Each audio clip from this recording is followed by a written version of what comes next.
Hello dear students, welcome on YouTube channel Let's Crack It with KD Sir. This is KD Sir, an educator of maths and science. Students, as you know that we have started 10th CBSE maths, chapter number 6, triangles.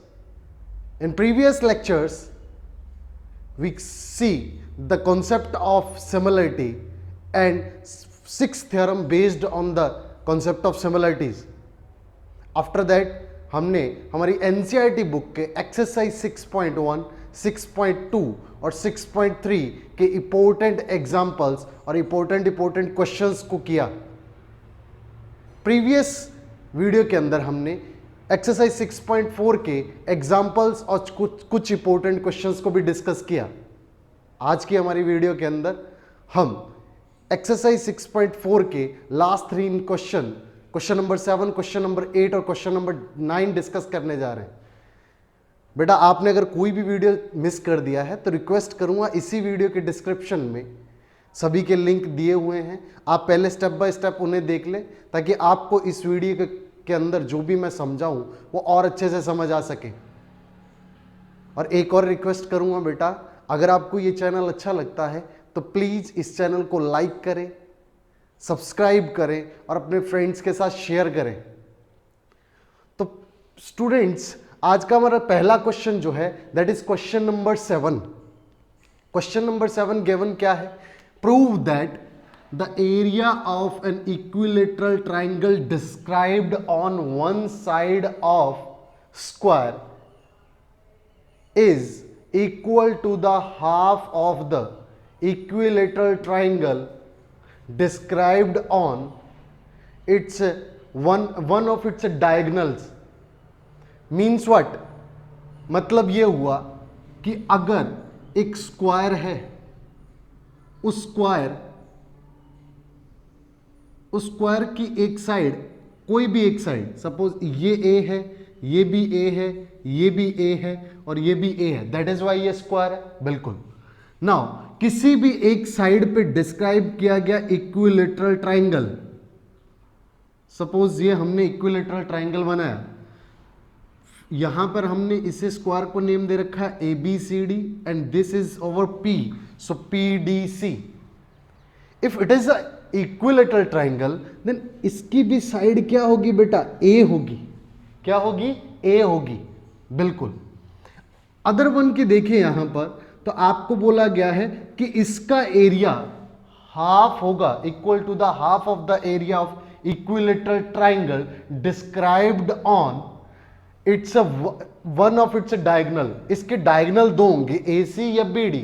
ठीक, तो आप कोई भी एक diagonal ले सकते हैं। मैं एग्जांपल के लिए एक बार बी डी को ले रहा हूं। B D as you know that B D और ए सी दोनों के दोनों डायगोनल की लेंथ सेम होगी, बिकॉज स्क्वायर के दोनों लेंथ, स्क्वायर के जो डायगोनल्स होते हैं उन दोनों की लेंथ क्या होती है? इक्वल होती है। सो बी डी की लेंथ भी ए सी की लेंथ के क्या होने वाली है? इक्वल। दैट्स वाई अगर हम बी डी पे एक इक्विलेटरल ट्राइंगल बनाए तो बी डी पे इक्विलेटरल ट्राइंगल कुछ इस टाइप से बनेगा।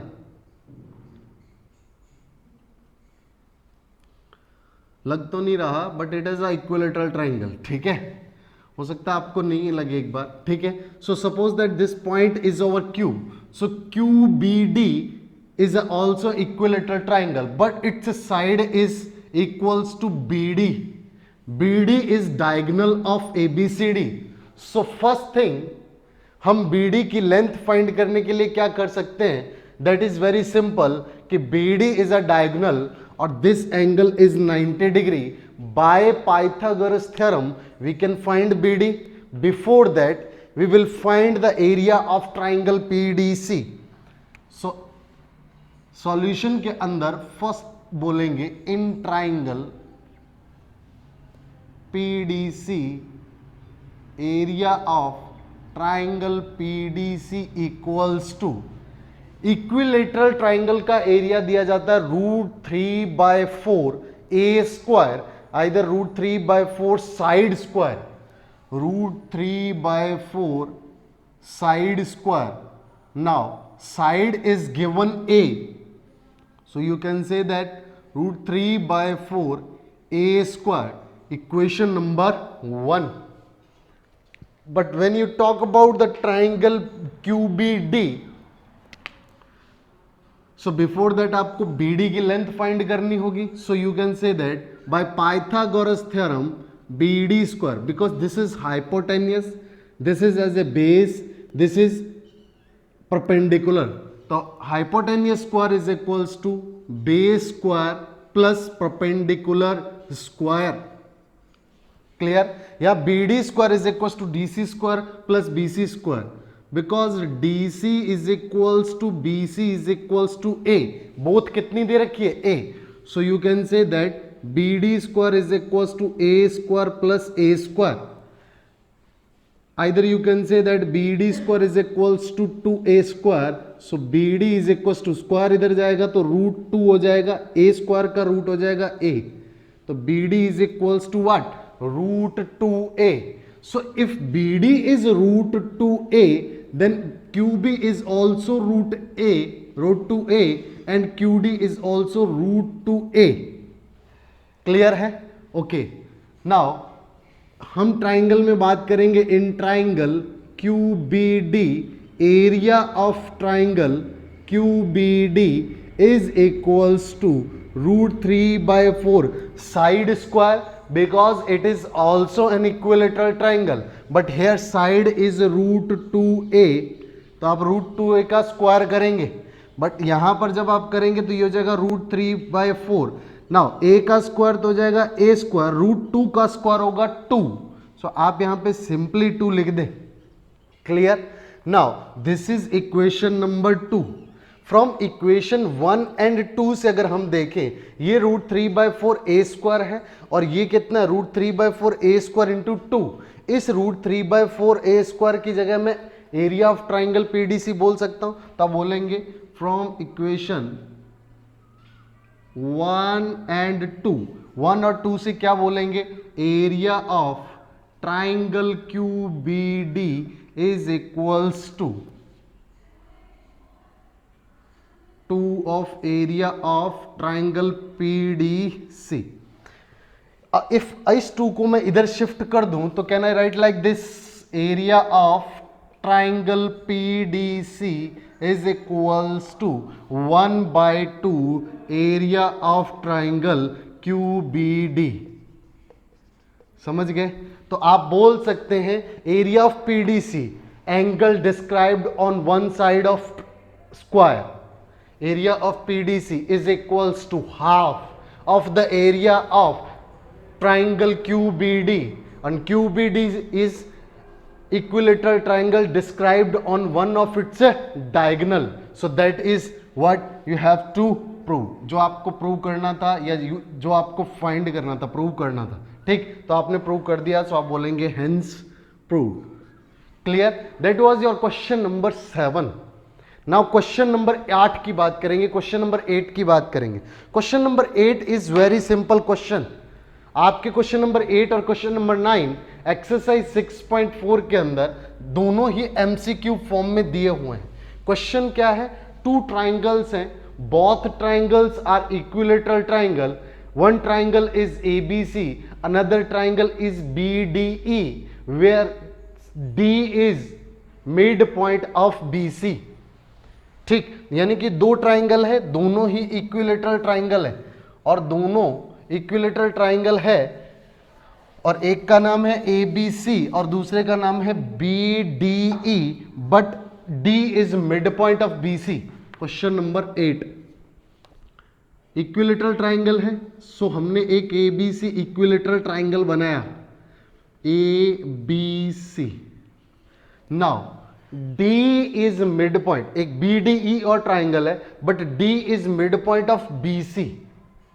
Because it is a equilateral triangle, क्या मैं ऐसा बोल सकता हूं कि सर इसकी लेंथ A है और इसकी लेंथ भी A है और इसकी लेंथ भी कितनी है? A. हमने एज्यूम किया है. Clear? Now if D is mid point of BC, जो कि आपको गिवन है कि BDE is a triangle, it is also equilateral triangle. तो BDE सपोज मैंने इधर नीचे की ओर बना दिया. नाउ ये अगर पूरा A था तो BD कितना होगा? So that is A/2. सो ये भी कितना होगा a/2 और ये भी कितना होगा a/2 because BDE is also a equilateral triangle. Now आपको रेशियो पूछा है area of ABC and area of BED either BDE, जो भी दोनों हैं इन दोनों के एरिया का रेशियो पूछा है। सो फर्स्ट सॉल्यूशन के अंदर फर्स्ट स्टेप क्या होना चाहिए, बिल्कुल सिंपल, आप बोलेंगे area of triangle ABC is equals to √3/4a², where a is side of triangle ABC. Now if we talk about the area of triangle BDE, now this is √3/4 side square, but side क्या है, क्योंकि BD is equals to half of BC, BD is equals to half of A, either a/2 बोल सकते हैं आप। सो BD को यहाँ place करेंगे, so area of triangle BDE is equals to √3/4 a/2 का स्क्वायर। जब आप स्क्वायर करेंगे तो सिंपली यहाँ बोल सकते हैं आप area of triangle BDE is equals to √3/4। देखो a का स्क्वायर तो a² हो जाएगा, नीचे जो है 2 का स्क्वायर 4 होगा। सो मैं इसे ऐसा लिख सकता हूँ 1/4। ये मैं इसीलिए इस 4 को 1/4 को अलग लिखा है बिकॉज ये इसके साथ मैच कर रहा है इक्वेशन नंबर 1 के साथ। ओके, नाउ मैं ऐसा बोल सकता हूं equation 1 by equation 2। Now equation 1 upon equation 2 क्या होगा, ratio of area of triangle ABC by area of triangle BDE।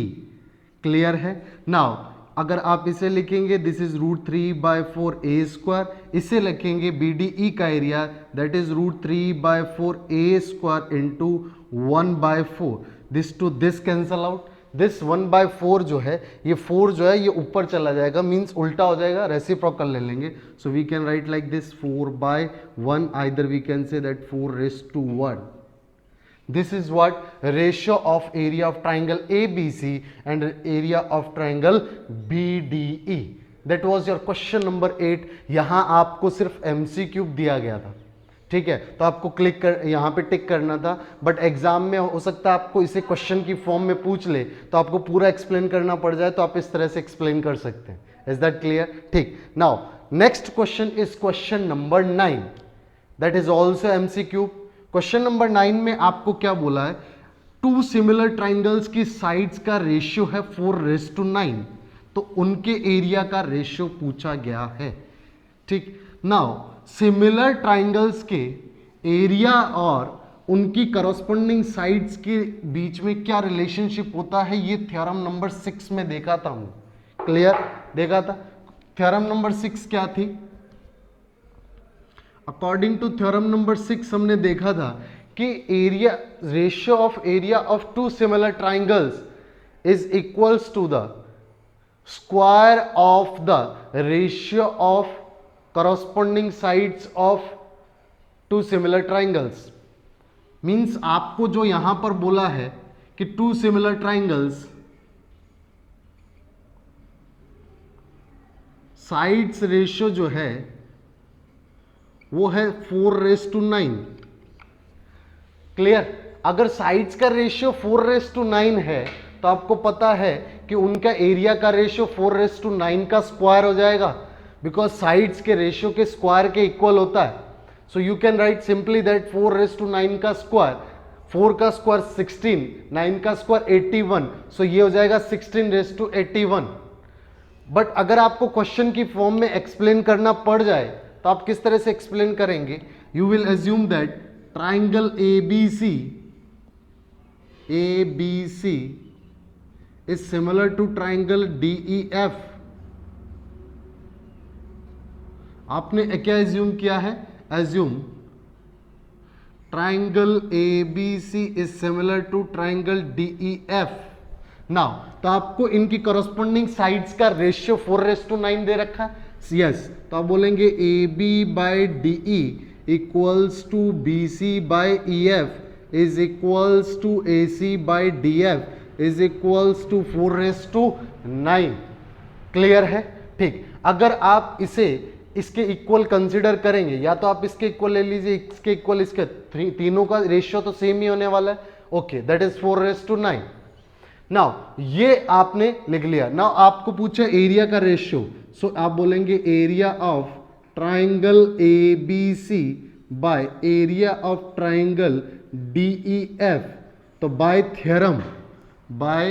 Theorem that is 6.6 आप बोल सकते हैं ये हो जाएगा AB बाई DE का होल स्क्वायर। आप इसे BC बाई EF का होल स्क्वायर भी लिख सकते थे, AC बाई DF का होल स्क्वायर भी, किसी भी वन रेशियो का जो है होल स्क्वायर लिख लेंगे। सो नाउ AB बाई ये कितना है 4�9 स्क्वायर दैट इज 16⁻81। सपोज ये आपको दिया जाता 3⁵, तो 3⁵ का स्क्वायर हो जाता 9⁻25। इसी टाइप से अगर 4⁵ दे देता तो 4 का स्क्वायर 16, 5 का स्क्वायर कितना 25, तो आप बोल सकते थे 16⁻25। This is the ratio of area of two similar triangles जिनकी करस्पॉन्डिंग साइड्स का रेशियो 4:9 गिवन है। क्लियर है? ये दोनों ट्राइंगल सिमिलर थे। उम्मीद कर रहा हूं बेटा आपको अच्छे से समझ आया होगा। प्लीज इस चैनल को सब्सक्राइब करें। इस वीडियो को अगर अच्छा लगा हो तो लाइक करें, अपने फ्रेंड्स के साथ शेयर करें। Thank you very much.